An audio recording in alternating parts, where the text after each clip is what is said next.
The Stonewell mansion stood like a palace on the hill, glass walls shining, fountains dancing, and expensive cars lined like jewels in a crown. But inside all that wealth, luxury, and perfection lived a silence so deep that even the servants walked quietly, as if they feared disturbing it. That silence belonged to Amelia Stonewell, the billionaire's daughter, who had not spoken a single word in 10 long years. At 18, Amelia looked like a portrait, elegant, delicate, with soft brown eyes that held entire storms behind them. But her face rarely showed emotion. Her lips never parted to speak. Her world existed in gestures, nods, and short written notes. The silence began the night her mother died. Amelia had been only 8 years old. She was in the back seat when the car crashed. She survived. Her mother didn't. The trauma sealed her voice away, locking it deep where no doctor, therapist, or specialist could reach. Her father, William Stonewell, one of the richest men in the country, tried everything money could buy. He flew in the best psychologists, speech experts, and trauma specialists. He built sensory rooms, healing gardens, and even a private therapy wing inside the mansion.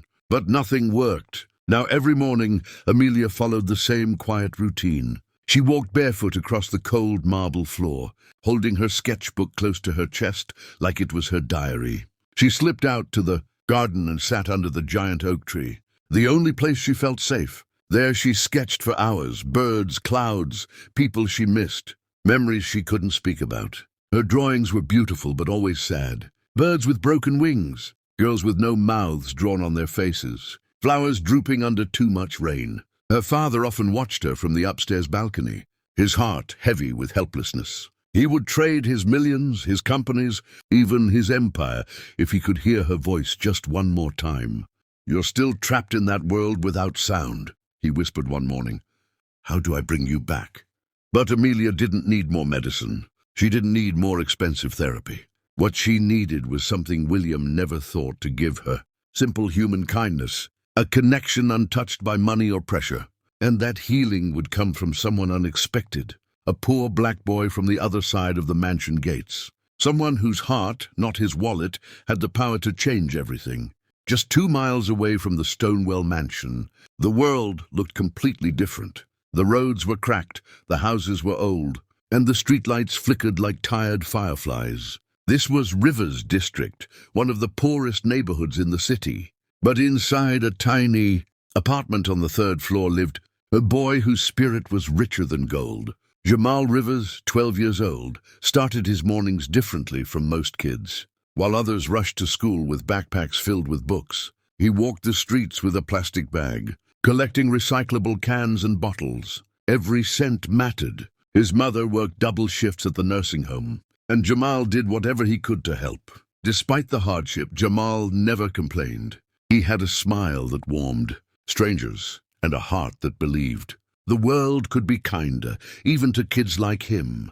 One afternoon after school, he pushed his old bicycle along the road leading toward Stonewell Hill. He often passed the tall iron gates, staring for a moment at the mansion beyond it. It seemed like a different universe, one he would never step into. But today was different. As he slowed down near the gate, he spotted a girl sitting under a massive oak tree. She wasn't like the people he had seen entering that mansion. She didn't walk proudly or laugh loudly.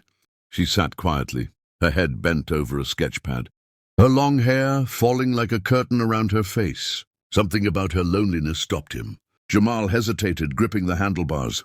Should he speak? Would she ignore him? Maybe she wasn't allowed to talk to strangers. But kindness pushed him forward. "Hey, are you okay?"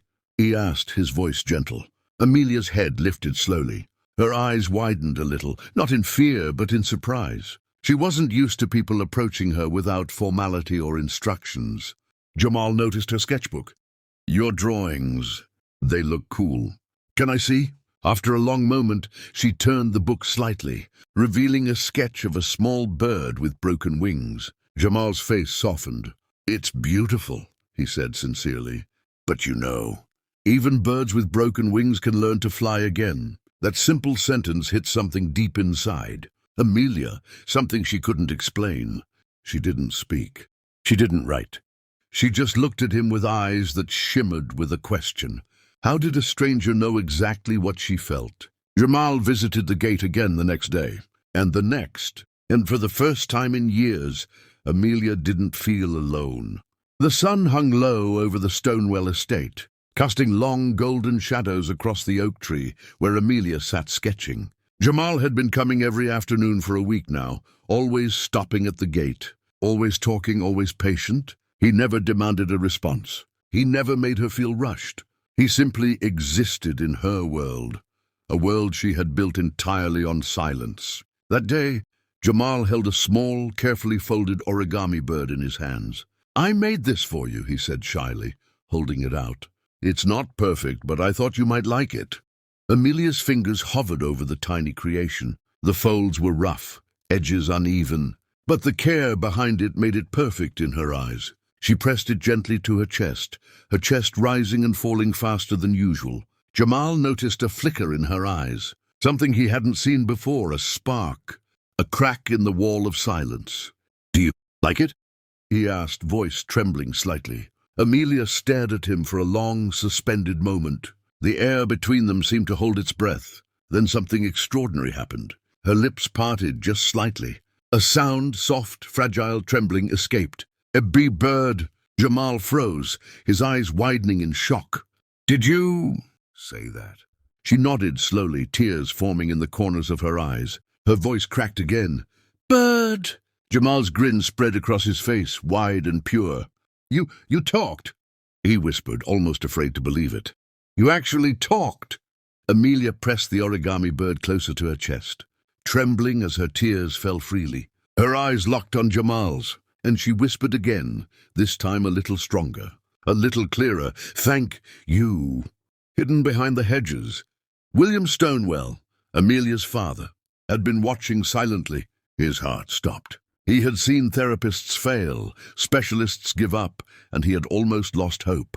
But now his daughter had spoken. For 10 long years, she had been locked in silence, and a poor boy from the neighborhood had unlocked her voice with kindness, patience, and understanding. William rushed toward them, tears streaming down his face, knelt beside Amelia, and gently held her hand.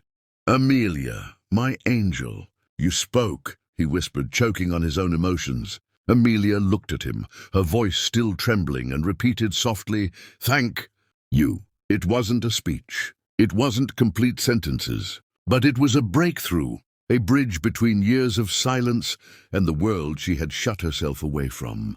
And at that moment, Jamal realized something magical. He hadn't just given Amelia her voice. He had given her the courage to believe in life again. The garden felt alive with a warmth Amelia hadn't noticed in years. Sunlight filtered through the oak leaves, scattering golden patterns across the grass. The origami bird lying gently on her lap.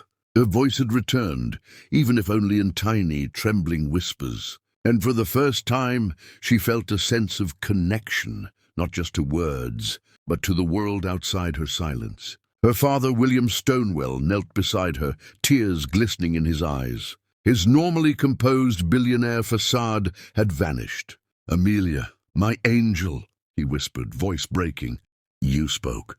You actually spoke." Amelia pressed her hand to his, still trembling. "Thank you," she murmured, the words fragile but real. And then she looked at Jamal, the boy who had brought life back to her world. "Jamal, you helped me," she said softly. Jamal smiled shyly, shrugging. "I didn't do anything, I just talked to you," he said humbly. "And you listened." William looked at the boy in awe.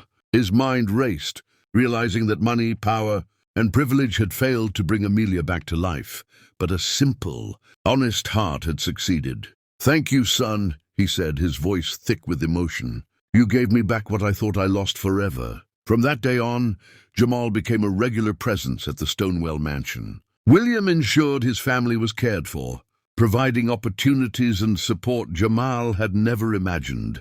But more importantly, Amelia's voice grew stronger, not through wealth or therapy, but through friendship, trust, and kindness. Days turned into weeks, and Amelia began speaking more frequently, first in single words, then small sentences, then laughter that filled the once silent halls. Her drawings, once muted and sad, bloomed with color, depicting skies, birds in flight, and smiles she hadn't allowed herself to imagine. One afternoon, as Jamal handed her another tiny origami bird, Amelia looked him straight in the eyes. "You healed my wings," she said, her voice steady, her eyes bright. Jamal grinned. "You were always meant to fly, Amelia." William watched them, his heart swelling with pride and gratitude. He understood now that love and connection could not be bought. They had to be felt, nurtured, and shared. For the first time in 10 years, Amelia's world was no longer silent. Her laughter echoed across the mansion. Her words carried hope. And with Jamal by her side, she discovered that even the deepest pain could be healed by the simplest acts of kindness. The billionaire's daughter, once trapped in silence, had finally found her voice, and with it, a future full of life, love, and endless possibilities.